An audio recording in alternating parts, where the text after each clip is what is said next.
Pasal 2 ayat 8 sampai 11. Ya, kita akan baca bergantian. Saya baca ayat genap saudara, dan saya minta saudara untuk membaca ayat ganjilnya. Dan tuliskanlah kepada malaikat jemaat di Smyrna, inilah firman dari yang awal dan yang akhir, yang telah mati dan hidup kembali.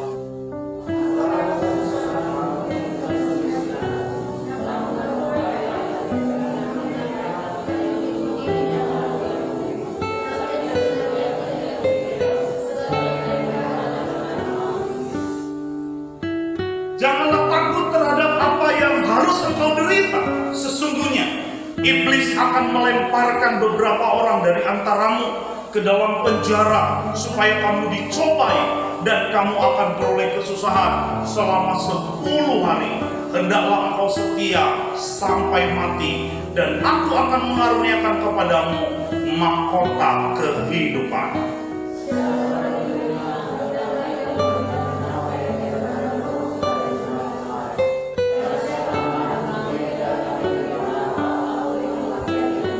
Ya, puji Tuhan saudara, sampai sedemikian jauh pembacaan kita. Kiranya kita diberkati Tuhan, yakni setiap kita yang mendengar firman Tuhan ini dan yang melakukannya di dalam kehidupan sehari-hari. Jika minggu lalu saudara, saya menyampaikan kepada kita firman Tuhan tentang jemaat Efesus. Tapi hari ini saudara, kita akan melanjutkan pada pembacaan berikutnya, yaitu surat yang disampaikan kepada jemaat di Smyrna. Ya, Smyrna. Ya, saudara, lokasi Smyrna itu kalau kita lihat sekarang di peta saudara, di zaman sekarang, maka itu terletak di kota Izmir, ya, kota Izmir, yaitu salah satu kota terbesar di Turki saat ini, saudara. Ya, kota itu masih ada sampai hari ini. Ya, saudara, Smyrna dalam bahasa Yunani kunonya adalah Smyrne atau Smyrna. Ya, adalah kota kuno yang terletak di bagian tengah, dan kota ini strategis. Kenapa? Berada di pantai laut Aegea dari wilayah Anatolia. Nah, karena kondisi pelabuhan yang menguntungkan itu, saudara, maka kota Smyrna itu ya memudahkan sebuah hubungan darat ya dengan tempat atau kota-kota lainnya di Asia dan Eropa, saudara, ya. Jadi sangat menguntungkan, dan ini yang juga menyebabkan kota Smyrna itu berkembang ya dan menjadi sangat penting pada saat itu, ya. Nah, saudara, kalau kita melihat dari bekas reruntuhan kota Smyrna, maka kita dapat melihat bahwa kota Smyrna ini adalah kota yang maju, kota yang kaya, ya, kota yang berkembang pada waktu itu, saudara. Terlihat dari megahnya bangunan-bangunan tua, ya, bangunan-bangunan kuno yang masih tersisa, yang meninggalkan jejak bahwa sungguh bahwa dulu pada masa itu kota ini begitu luar biasa. Ya. Nah, kota Smyrna ini ada di Asia Kecil, saudara, dan kota ini didirikan oleh Alexander Agung, Raja Yunani, kira-kira 300 tahun sebelum kelahiran Kristus. Ya. Nah, kota Smyrna adalah kota yang merupakan pusat komersil di Asia Kecil. Ya. Dia salah satu kota besar pada waktu itu. Dia menjadi kota transit, ya, merupakan daerah atau tempat transit dari jalur perdagangan dari India dan Persia menuju ke Roma. Jadi menghubungkan antara Asia dan Eropa, ya. Tempatnya begitu strategis sekali, saudara. Jadi ini kota yang maju, ini kota yang berkembang, saudara. Nah, karena kota ini berkembang, saudara, maka tentunya masyarakat atau penduduk kota ini adalah orang-orang yang kaya, ya, orang-orang yang memiliki kehidupan yang menengah ke atas, ya. Nah, akan tetapi, saudara, meskipun berada di tengah kemajuan kota Smyrna, tetapi jemaat Smyrna justru hidup dalam kemiskinan, hidup dalam penderitaan, hidup dalam kesusahan. kita akan melihat apa yang menjadi alasan mengapa mereka miskin, mengapa mereka susah, mereka menderita, sementara mereka ada di tengah-tengah kota yang maju, mereka berada di kota yang sangat berkembang pada waktu itu, saudara. Ya. Nah, dan menarik saudara bahwa mereka dianiaya karena iman kepada Kristus. Ya. Mereka menderita karena aniaya, karena iman mereka. Mereka tidak mendapatkan keadilan. Sekali lagi alasannya adalah karena iman kepada Kristus. Nah, saudara, menarik saudara. Di tengah-tengah kesulitan mereka, di tengah-tengah kesusahan yang mereka alami, di ayat 10 Tuhan berkata kepada mereka, hendaklah engkau setia sampai mati. Sekali lagi saudara, hendaklah engkau setia sampai mati. Ini akan menjadi bahan perenungan buat kita saudara hari ini, saudara. Ini akan menjadi tema bagi kita hari ini. Setia sampai mati. Katakan kepada kiri dan kananmu, setia sampai mati ya. Ya. Saudara, pertanyaan bagi kita, mengapa Tuhan menghendaki supaya jemaat Smyrna ini setia sampai mati? Sementara mereka dalam keadaan yang sulit, sementara mereka demikian susah dalam menjalani kehidupan mereka sebagai orang-orang percaya. Tetapi mengapa dalam keadaan demikian saudara, Tuhan berkata, hendaklah kamu setia sampai mati. Apa sebenarnya yang menjadi kehendak Tuhan? Apa sebenarnya yang diinginkan Tuhan kepada jemaat ini? Ini akan kita renungkan, saudara. Kita akan mencari tahu alasan-alasan itu. Mengapa sih Tuhan ingin supaya jemaat itu setia sampai mati? Dan pertanyaan penting berikutnya saudara bagi kita, apakah Tuhan juga menghendaki supaya kita setia sampai mati seperti jemaat Smyrna? Saudara, kita percaya bahwa firman Tuhan itu ya dan amin. Bahwa firman Tuhan itu tetap kekal sampai selama-lamanya. Bahwa apa yang telah dikatakan Tuhan kepada jemaat Smyrna tentunya berlaku juga untuk kita jemaat Tuhan hari ini. Amin. Kalau Tuhan menghendaki jemaat Smyrna setia, demikian halnya juga saudara, Tuhan tentunya ingin supaya kita umatnya di akhir zaman, yaitu para pengikutnya, orang-orang yang menerima Dia, yang percaya kepadanya sebagai Tuhan dan Juru Selamat. Tuhan juga mau kita setia sampai mati kepada Kristus. Mari kita akan perhatikan renungan kita hari ini, saudara. Mari kita arahkan pikiran kita. Mari kita betul-betul cermati. Kita akan belajar hari ini sesuatu yang penting sekali. Karena sungguh, saudara, kita berada di zaman akhir. Nah, saudara, ada beberapa alasan mengapa Tuhan menghendaki jemaat Smyrna setia. Yang pertama adalah karena Tuhan Yesus sendiri setia. Tuhan tidak hanya menuntut, tapi Tuhan memberi teladan. Banyak pemimpin hanya ngomong, tak berbuat. Tapi Yesus Tuhan kita, saudara, ketika Dia berkata kepada jemaat di Smyrna, hendaklah engkau setia sampai mati.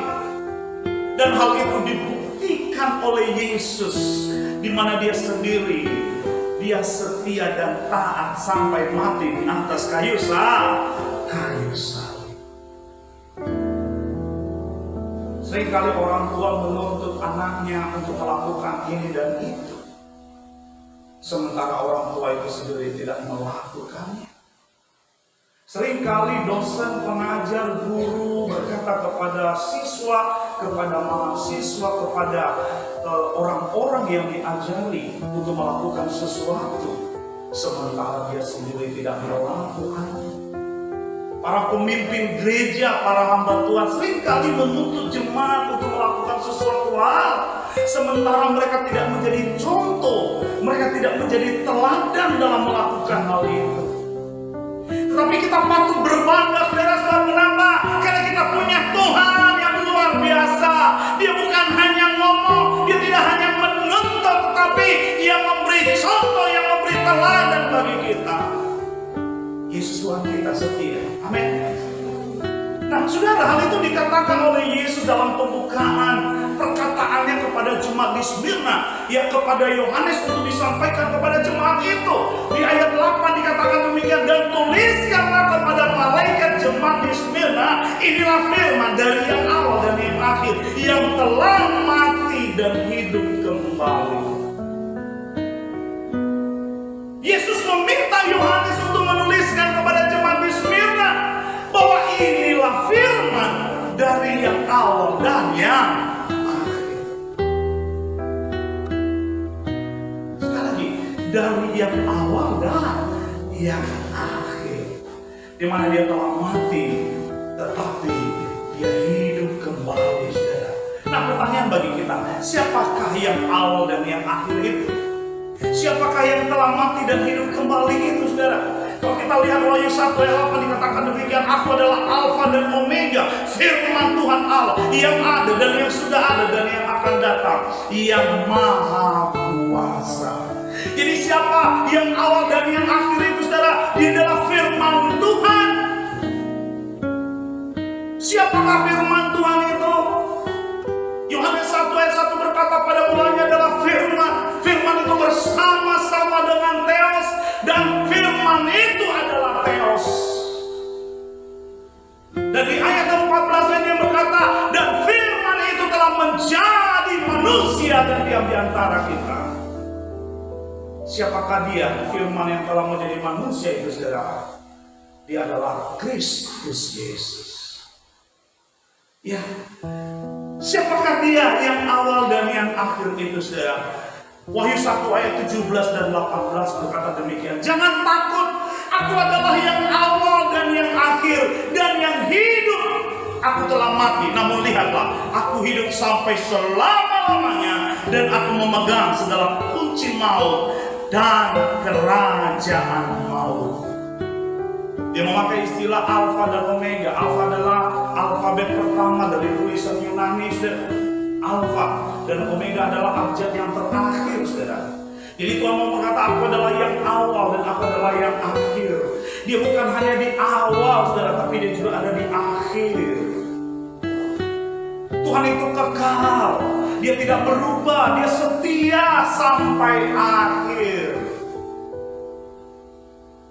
Tuhan Yesus tidak berubah, tidak berubah, tidak berubah. Tuhan Yesus tidak berubah, tak berubah selama-lamanya. Boleh kita berikan tepuk tangan untuk Yesus. Haleluya. Dia yang awal, dia yang akhir, dia bukan hanya dia yang ada di pertama awal tanpa permulaan dan yang tidak akan berakhir, tetapi yang awal dan yang akhir menunjukkan eksistensinya, keberadaannya, kehadirannya, saudara. Saya pernah bergabung dalam sebuah kepanitiaan, ya. Wah, ketika awal-awal pembentukan panitia itu ramai banget orang, ya kan? Wah, semua ingin namanya dimasukkan, ya kan?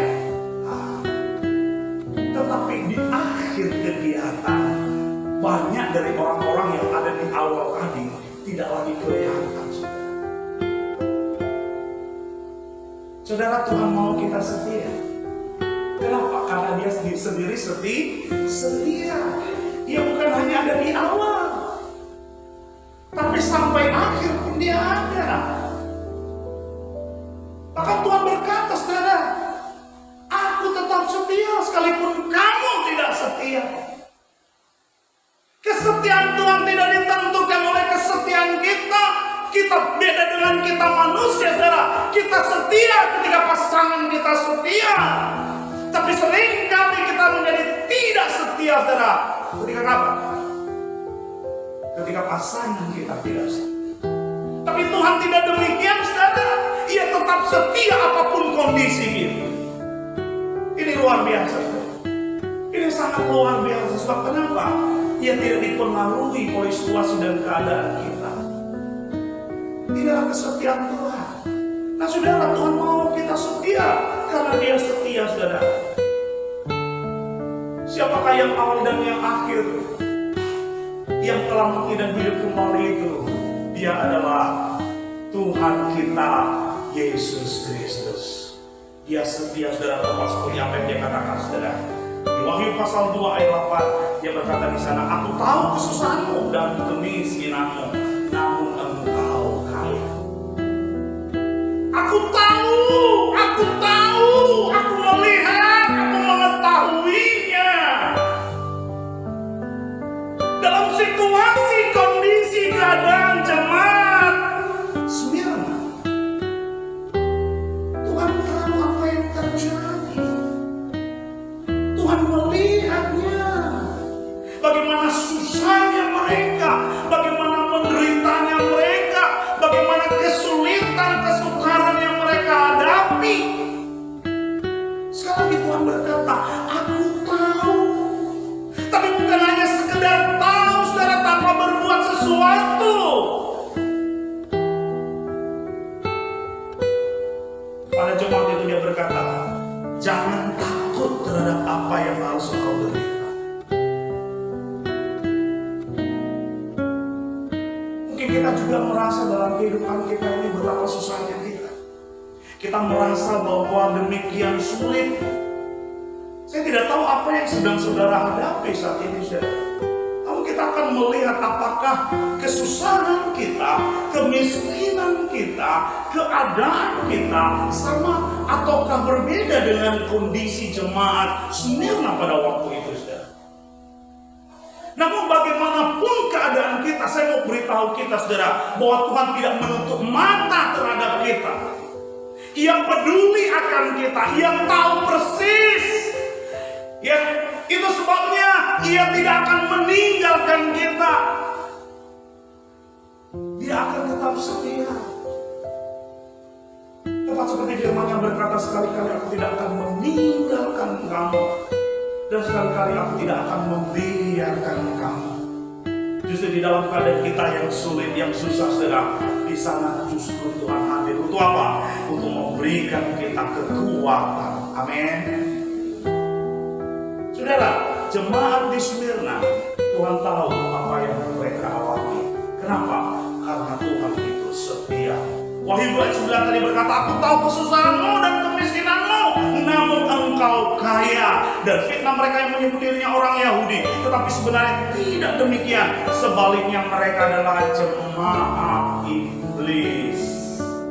Saudara, kata kesusahan yang dipakai di sana adalah klipsis, ya. Nah, ini, saudara, bukan hanya sebuah kesusahan biasa.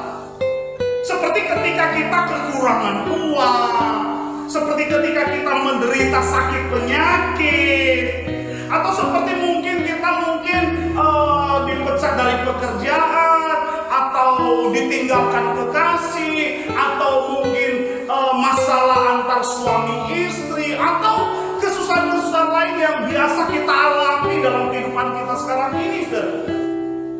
Tetapi kesusahan yang dimaksud di sini adalah sesuatu yang sangat besar, saudara. Apa itu? Penderitaan karena penganiayaan. Oh, di dalam kehidupan jemaat Smyrna, saudara, seperti tadi saya katakan di awal, bahwa mereka berada di tengah-tengah kota yang demikian maju, berkembang, kaya. Tapi mereka mengalami kesusahan, mereka mengalami kemiskinan. Kenapa? Karena iman kepada Kristus. Mereka dianiaya. Pemerintah Romawi menganiaya mereka. Rumah-rumah mereka dibakar. Hasil ladang mereka dirampas. Dan betul-betul mereka menderita. Kalau kita bandingkan ya kesusahan di sini, saudara, yang menggunakan juga kata yang sama di dalam 2 Tesalonika 1 ayat 4. Kita baca 2-3 ya. Sehingga dalam jemaat-jemaat Allah kami sendiri bermegah tentang kamu karena ketabahanmu dan imanmu dalam segala penganiayaan dan penindasan yang kamu derita. Di sana juga penganiayaan dan penindasan itu, saudara, memakai kata yang sama, yaitu klipsis. Jadi sekali lagi, saudara, kesusahan yang dialami oleh jemaat Smyrna bukan kesusahan biasa, tapi ini adalah kesusahan yang luar biasa. Tetapi dalam kesusahan demikian, saudara, Tuhan minta mereka tetap setia. Apa artinya setia, saudara? Setia artinya tidak mengingkari. Setia artinya tidak meninggalkan. Setia artinya apa? Tidak menyangkali. Setia artinya apa? Tidak mengkhianati. Sekalipun demikian susah, sekalipun demikian berat penderitaan, penganiayaan yang mereka alami, tapi Tuhan mau mereka tetap setia. Kadang-kadang hanya karena apa kita tidak setia, kan? Hanya oleh karena masalah kecil saja. Saya rindu kita menjadi jemaat Tuhan yang dewasa, amin. Kita tidak gampang tersinggung, ya kan? Kita tidak gampang apa istilahnya ya sakit hati, ya. Sedikit tersinggung, ya kan? Sangat sensitif sekali, ya kan? Ditegur sedikit, udah marah, udah ngambek, nggak mau lagi datang ibadah. Ini jemaat model apa yang seperti itu? Ada seorang anak perempuan lewat di depan situ. Dulu dia rajin, saudara, rajin ibadah, ya kan? Saya ingatkan, loh kok kamu sekarang kok tidak datang lagi, kok malas? Sejak itu dia nggak pernah muncul lagi ke sini. Harusnya dia berpikir, loh, Bapak ini kok peduli ya? Kok dia tegur aku ya? Oh enggak, dia ngambek, saudara. Dia sampai detik ini nggak datang lagi. Kenapa? Tersinggung. Ya, belum penderitaan, ya, belum penganiayaan. Masih kata-kata teguran, sudah ngambek. Tapi tidak demikian jemaat Smyrna, saudara. Mereka demikian kuat, demikian teguh dalam iman. Mereka setia sampai mati. Nah, saudara, kalau kita melihat, saudara, di ayat 10 dikatakan Tuhan di sana, janganlah takut terhadap apa yang harus engkau derita. Sesungguhnya iblis akan melemparkan beberapa orang dari antaramu ke dalam penjara supaya kamu dicobai dan kamu akan beroleh kesusahan selama 10 hari. Tuhan berkata kepada jemaat itu, jangan takut, jangan gentar. Sebab kenapa? Aku besertamu. Aku tidak akan meninggalkan kamu. Sekalipun kamu harus menderita karena aku, tapi kamu jangan takut. dikatakan sesungguhnya iblis akan melemparkan beberapa orang dari antara mereka ke dalam penjara supaya kamu dicobai dan kamu akan beroleh kesusahan selama 10 hari. Kalau kita lihat dalam garis itu saudara, kronos itu saudara, ya di tahun 31 ya Masehi saudara sampai 100 Masehi itulah jemaat Efesus yang kemarin kita pelajari. Ya. Lalu kemudian jemaat Smyrna itu dimulai di tahun 100 ya. Di tahun 100 di mana jemaat Smyrna ini dikembangkan oleh murid dari Yohanes bernama Polikarpus ya. Nah saudara, di tahun 303 saudara sampai 313 jemaat ini mengalami penderitaan yang sangat berat sekali, tepat seperti firman Tuhan berkata bahwa beberapa orang dari antara mereka akan dimasukkan ke dalam penjara dan mereka akan beroleh kesusahan selama 10 hari. Kalau beberapa waktu yang lalu di eskatologi biblika saudara, kita belajar 1 hari adalah 1 tahun. Dan itu benar saudara, dari tahun 303 sampai 313 ya Masehi, jemaat itu betul-betul mengalami penderitaan yang sangat berat. Secara khusus saudara, itu pada masa pemerintahan Kaisar Romawi, yaitu Kaisar Diokletian. Ya. Bahkan seperti Polikarpus saudara, dia dibakar hidup-hidup. Ada yang dikuliti, ada yang dijadikan sebagai makanan binatang buas yang sedang lapar saudara. Betul-betul mereka menderita saudara, sangat menderita. Sekali lagi, alasannya karena iman kepada Yesus. Seperti tadi saya katakan saudara, sekarang umat ini begitu manja ya, begitu manja kita sebagai jemaat Tuhan. Terkadang kita merasa wah enak jadi anak Tuhan. Siapa bilang ya? Saya mau mengkritik ajaran yang sering berkata bahwa kita sebagai anak Tuhan harus kaya. Siapa bilang? Kita lihat jemaat di Smyrna ini, Tuhan berkata apa? Aku tahu kesusahanmu dan apa? Dan kemiskinanmu. Mereka bukan hanya susah, mereka bukan hanya menderita, tapi juga mereka apa? Miskin. Baik gereja secara jemaat maupun masing-masing pribadi, jemaat itu demikian miskin. Kenapa mereka miskin saudara? Karena apapun yang mereka punya dirampas, diambil. Sehingga di tengah-tengah kota yang maju dan kaya itu justru jemaat ini miskin. Mereka miskin secara fisik saudara. Ada 2 kata yang dipakai di dalam Alkitab kita, kata miskin saudara. Yang pertama adalah Pentikros. Apa itu Pentikros saudara? Pentikros artinya miskin tapi masih punya sedikit uang. Pentikros miskin tapi masih punya, walaupun sangat sedikit. Tetapi kalau kita lihat kata yang dipakai di sini saudara, yaitu tokos saudara, artinya miskin papa. Ya, miskin papa, gak punya apa-apa.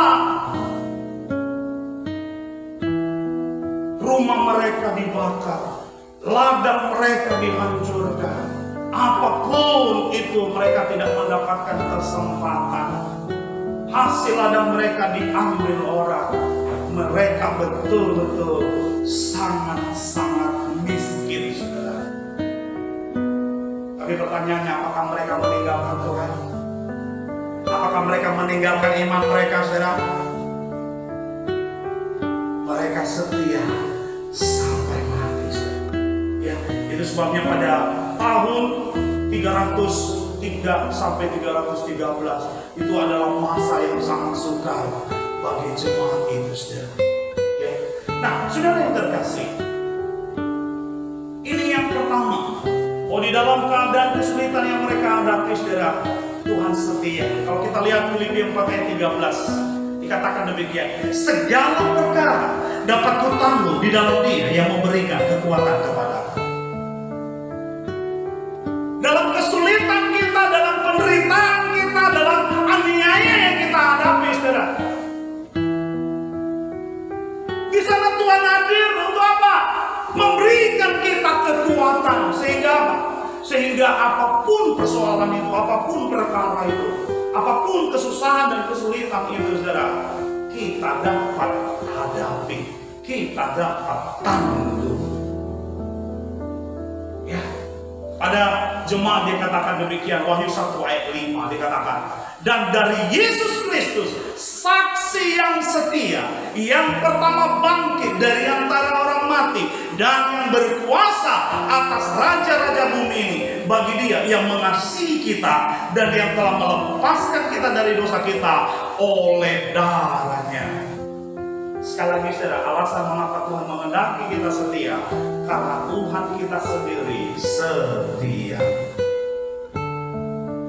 Katakan kepada kiri dan kanan, jangan takut kawan, Tuhan itu setia.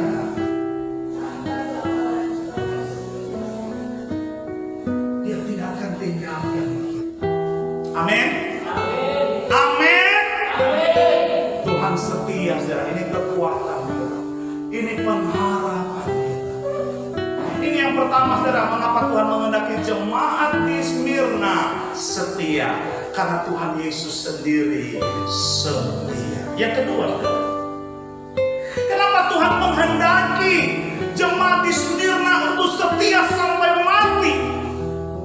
Alasan yang kedua, karena Tuhan Yesus mengaruniakan mahkota kehidupan kepada mereka yang bertahan dalam pencobaan. Dia memberikan mahkota kehidupan, saudara. Mari kita lihat.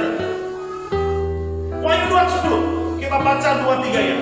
Jangan takut terhadap apa yang harus engkau derita. Sesungguhnya iblis akan melemparkan beberapa orang dari antaramu ke dalam penjara, supaya kamu dicobai dan kamu akan beroleh kesusahan selama 10 hari. Hendaklah engkau setia sampai mati, dan aku akan mengaruniakan kepadamu mahkota kehidupan. Tuhan mengendaki jemaat itu, saudara, walaupun demikian menderita mereka, sekalipun demikian susahnya hidup mereka, tetapi Tuhan mau mereka setia sampai mati. Mereka tidak menyangkali Dia, mereka tidak meninggalkan Dia, mereka tidak mengingkari Dia. Kenapa, saudara? Karena janji Tuhan bahwa kepada orang-orang yang setia sampai mati, Tuhan akan mengaruniakan kepada mereka apa? Mahkota kehidupan. Sekali lagi, akan diberikan apa? Mahkota kehidupan. Apa itu mahkota kehidupan, saudara? Mahkota kehidupan adalah mahkota penghormatan, penghargaan kepada orang yang percaya, yang tahan uji. Saudara, kita ke depan ini juga akan menghadapi ujian berat. Meskipun ada ajaran di gereja mengatakan bahwa kita akan diangkat sebelum aniaya, tapi saya mau katakan bahwa itu adalah sesuatu yang salah. Karena seringkali jemaat mau yang enak saja, ya kan? Tapi tidak demikian apa kata firman Tuhan yang sesungguhnya, saudara. Firman Tuhan berkata bahwa kita akan menderita sebelum Tuhan datang. Ya. Nah, Tuhan memberikan sebuah mahkota, sebuah penghargaan, namanya mahkota kehidupan kepada setiap orang yang tahan uji. Yakobus berkata demikian, ayat 12, kita baca 2-3 ya. Berbahagialah orang yang bertahan dalam pencobaan, sebab apabila ia sudah tahan uji, ia akan menerima mahkota kehidupan yang dijanjikan Allah kepada barang siapa yang mengasihi Dia. Saudara, jika benar kita mengasihi Tuhan, maka seberat apapun pencobaan, sesukar dan sesulit apapun dalam kita menjalani kehidupan sebagai orang percaya, Tapi kita tetap bertahan. Kita tetap teguh dalam iman. Kita tetap setia. Kita tidak meninggalkan dia. Kadang-kadang saudara hanya oleh karena jabatan, hanya gara-gara pangkat, bahkan gara-gara perempuan atau laki-laki seseorang saudara bisa meninggalkan imannya. Lihatlah, ada banyak pendeta sekarang ini murtad. Mereka meninggalkan kekristenan. Kenapa? Karena uang. Ya, mungkin dia lagi apa? Dia sakit hati, kecewa. Kita bisa melihat begitu banyak video demikian sekarang di YouTube, bukan? Ya, video-video tentang orang Kristen, ya, yang sekarang bukan lagi Kristen. Saudara, Tuhan memberikan mahkota kehidupan kepada orang yang bertahan. Ketika kita menghadapi persoalan, ketika kita menghadapi pencobaan, penderitaan oleh karena iman kita kepada Kristus, saya mau katakan kita adalah manusia terhormat, saudara. Tapi kalau sekiranya kita menderita karena dosa kita menderita karena apa? Karena perilaku kita. Contoh misalnya, saudara dipenjara oleh karena korupsi, saudara dipenjara oleh karena percabulan, saudara dipenjara oleh karena perampokan, ya, saudara masuk ke penjara oleh karena narkoba. Saya mau tanya, Anda bangga atau tidak? Bangga atau tidak? Ya, memalukan, ya kan? Memalukan orang demikian. Dia menderita karena apa ya? Bukan karena Kristus, tapi dia menderita karena apa? Karena dosanya. Jadi kalau kita harus menderita oleh karena iman kita, kita jangan menjadi putus asa, saudara.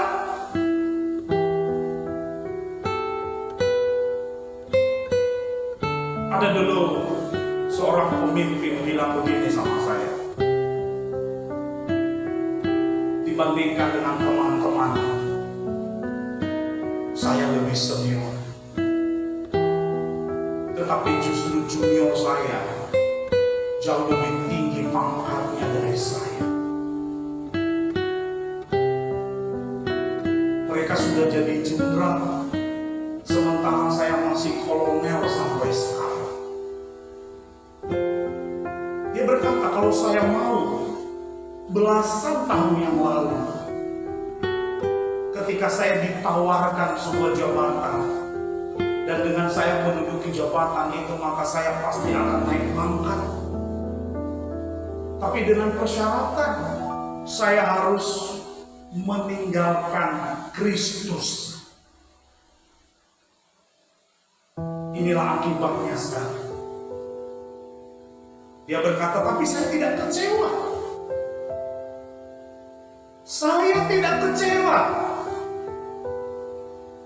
Kalaupun sekarang pangkat saya lebih rendah dari junior saya tidak kecewa. Mungkin ini salib yang harus saya pikul dalam hidup ini. Saudara, akankah engkau menjual imanmu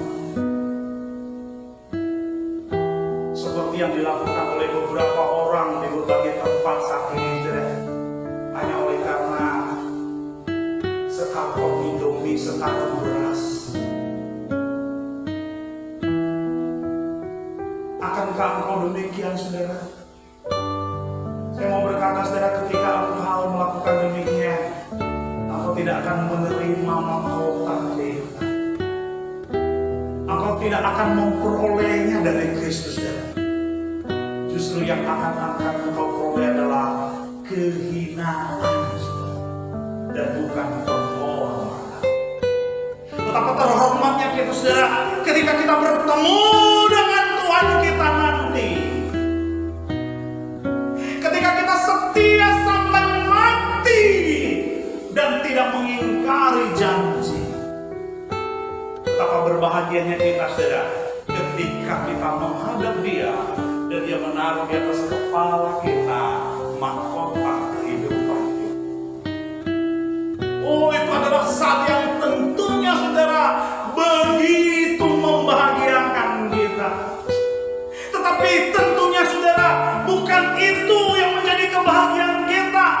Tetapi yang menjadi kebahagiaan kita lebih daripada itu adalah ketika kita setia sampai mati, kita juga akan bertemu dengan Dia yang setia sampai mati.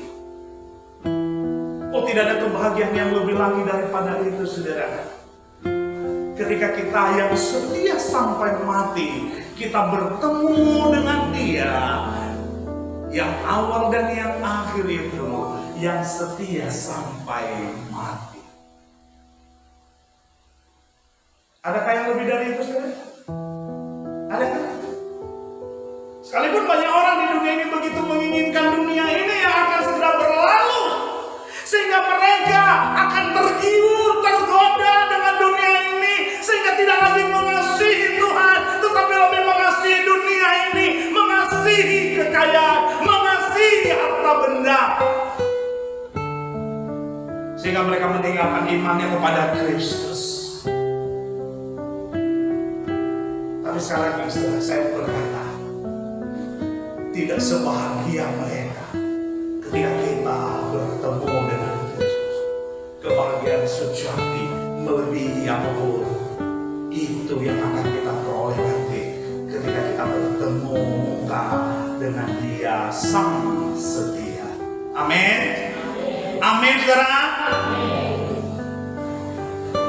Tuhan mau kita setia, karena Dia memberikan penghormatan kepada yang setia. Kalau di dalam pemerintah saudara ada namanya rencana ya. Kepada siapa diberikan rencana itu? Kepada yang setia atau yang tidak setia? Ada siapa? Makanya ada rencana kesetiaan 10 tahun, 15 tahun, ya, 20 tahun. Ya. Ada rencana kesetiaan, setia kepada negara, mengabdi. Tapi kalau kita tidak setia, saudara, bagaimana mungkin kita diberi penghargaan oleh Tuhan? Jadi oleh karena itu, saudara, mari kita setia sampai mati, karena Dia memberikan kita mahkota kehidupan. Yang ketiga, saudara, yang terakhir, Tuhan menghendaki jemaat di Smyrna untuk setia. Sebab kenapa? Karena Tuhan Yesus mengaruniakan hidup kekal kepada mereka yang setia. Pak, bukankah hidup yang kekal itu adalah anugerah? Bukankah hidup yang kekal itu adalah pemberian cuma-cuma yang tanpa syarat, hanya dengan percaya beriman kepada Yesus? Kenapa harus dikaitkan dengan setia? Saudara, kata setia di dalam perjanjian baru adalah pistis. Apa itu pistis, saudara? Pistis artinya iman. Iman yang bagaimana? Bukan iman di mulut.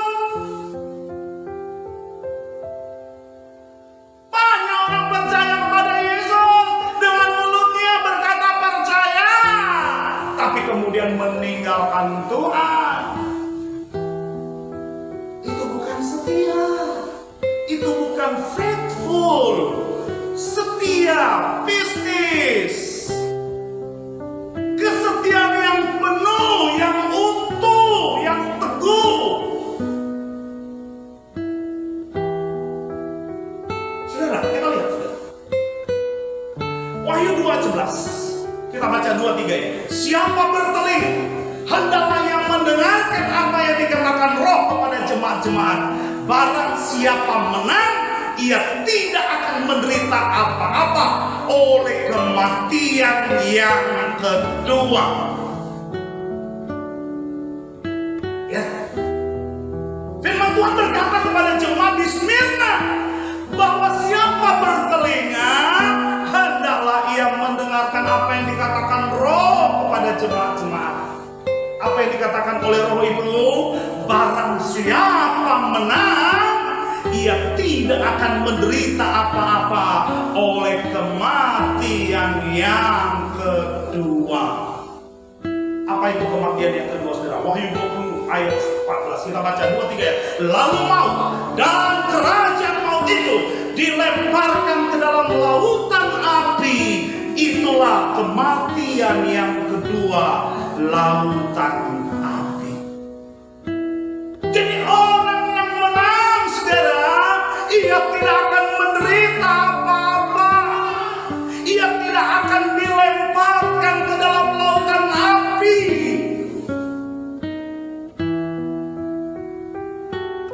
Saudara mau menderita sekarang atau menderita nanti?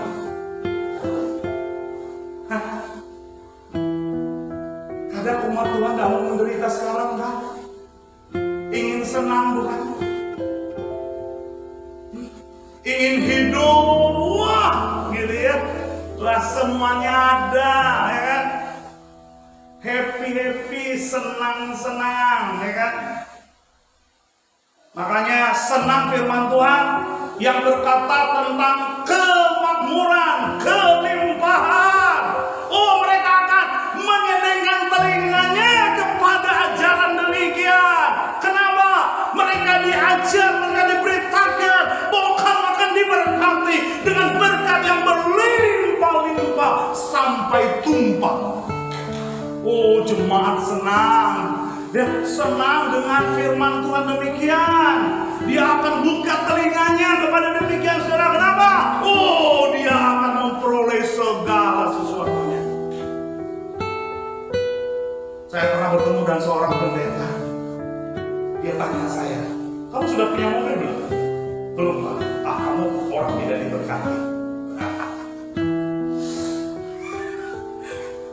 Kamu orang tidak diberkati. Saya tanya deh, jadi ukuran orang diberkati itu punya mobil ya? Banyak komunis yang tidak percaya Tuhan juga punya mobil, Pak. Apakah itu juga diberkati? Kok berani ngomong, gak punya mobil kok gak diberkati? Siapa bilang? Apakah ukuran berkat itu saudara? Lihat kepada jemaat di Smyrna, Tuhan berkata, aku tahu kesusahanmu dan kemiskinanmu, tapi kamu kaya. Mereka memang tidak kaya secara finansial, mereka memang tidak kaya secara harta duniawi, tapi mereka kaya dalam iman.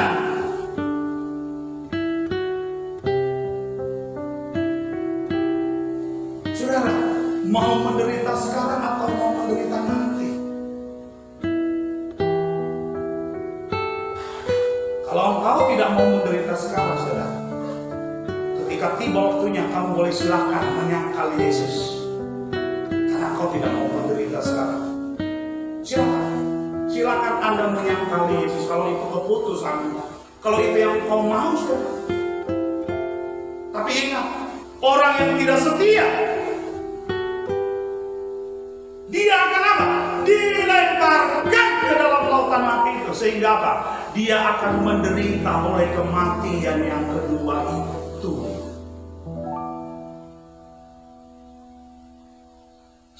Dikatakan di situ barang siapa menang. Coba kita lihat, saudara.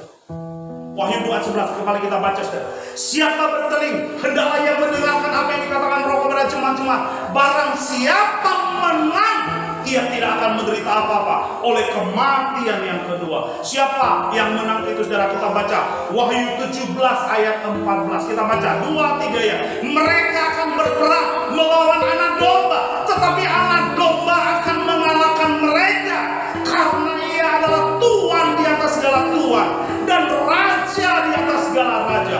Mereka bersama-sama dengan dia juga akan menang, yaitu mereka yang terpanggil, yang telah dipilih dan yang setia. Ketika engkau setia sampai mati, maka engkau akan bersama-sama dengan Kristus dalam kemenangan, dan engkau akan disebut seorang pemenang. Dan karena engkau adalah seorang pemenang, saudara, di dalam Yesus, karena engkau setia sampai mati, maka engkau tidak akan menderita apa-apa oleh kematian yang kedua, yaitu api kekal di alam. Saudara yang terkasih, Tuhan mengenaki kita setia sampai mati. Kenapa? Karena Tuhan mengaruniakan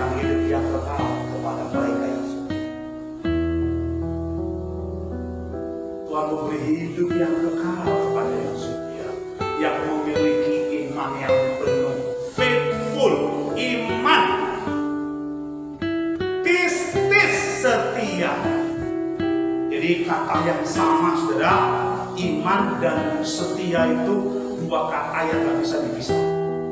Sama seperti mata uang logam, ya timbal balik. Kalau engkau orang yang beriman kepada Yesus, maka pasti engkau adalah orang yang setia. Dan kalau engkau adalah orang yang setia, maka engkau dipastikan adalah orang yang beriman. Kenapa?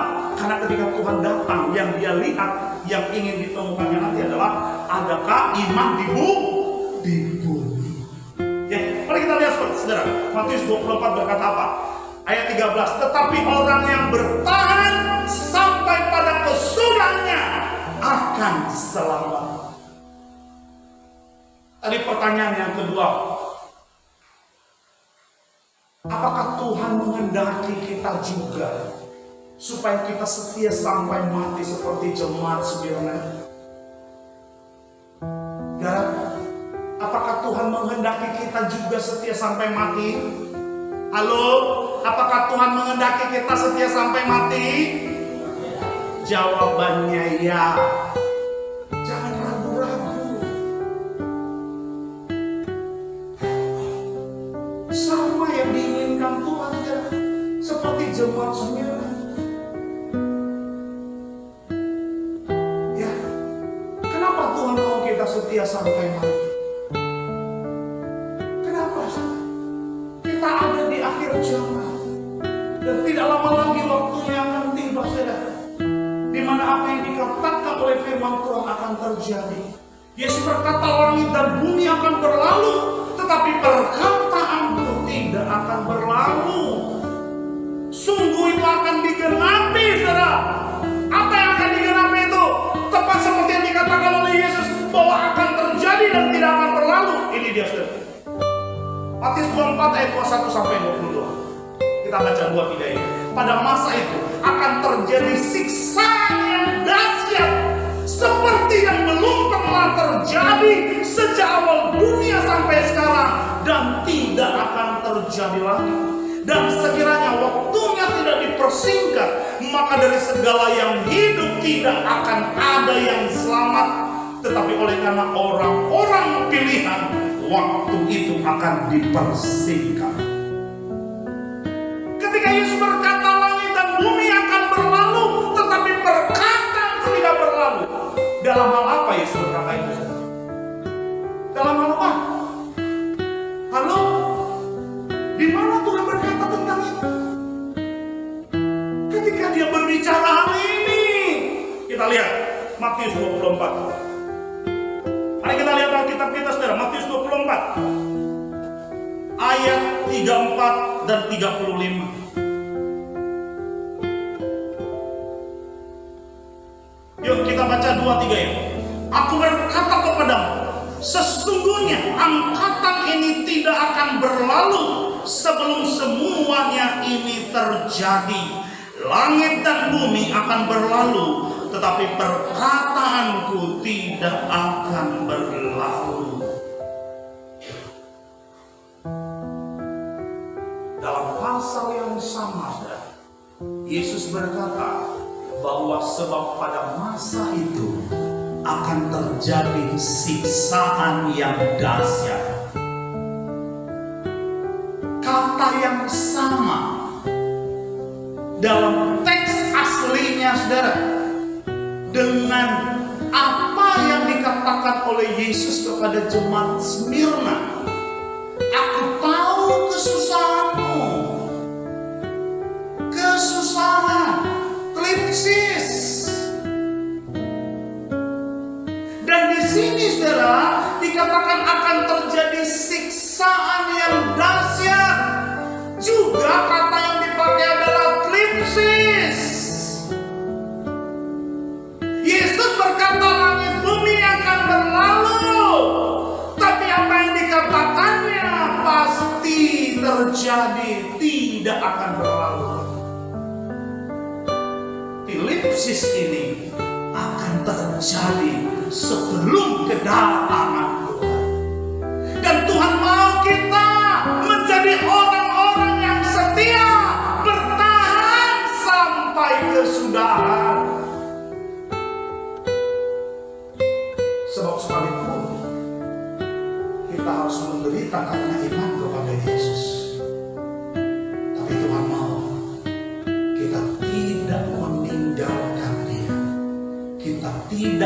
menyangkali Dia, kita tidak mengingkari janji, kita tidak mengkhianati Yesus, kita setia sampai akhir. Saudara, Tuhan memberikan hidup yang kekal kepada yang setia sampai akhir. Tidak lama lagi dari waktu sekarang, perlu saudara mempersiapkan imanmu. Jangan lagi terlena. Perlu engkau mempersiapkan dirimu. Bersyukur kita kalau sudah mati sebelum ini terjadi. Tapi kalau yang dikehendaki Tuhan, kita tidak mati sebelum ini terjadi. Tapi Tuhan mau kita mati pada waktu ini terjadi. Maka penting bagi engkau dan saya, saudara, untuk betul-betul mempersiapkan iman.